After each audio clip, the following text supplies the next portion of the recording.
আমি একটা কোণায় দাঁড়িয়ে দেখছিলাম দুটি ছেলে গেরুয়া বর্ষণ পরে মন্দিরের সিঁড়ি মুছছিল।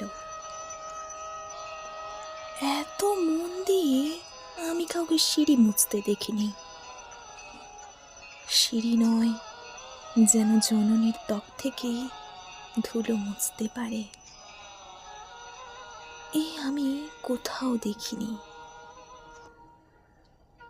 স্থিতপ্রজ্ঞ মহারাজকে জিজ্ঞাসা করলাম, এই ছেলে দুটি কে? মহারাজ মৃদু হেসে বললেন, একজন নিউক্লিয়ার ফিজিসিস্ট, একজন IBM এর 6 লাখ টাকার চাকরি ছেড়ে এখানে এসেছে, সিঁড়ি ধুতে এসেছে। যে সিঁড়ি দিয়ে মানুষ ওপরে ওঠে তা যেন পরিষ্কার হয়। মহারাজ চলে গেছেন, সন্ধ্যা নেমে আসছে গঙ্গায়।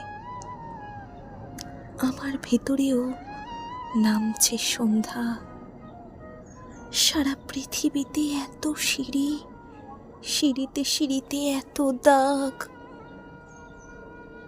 এত ক্রোধ, এত অপমান।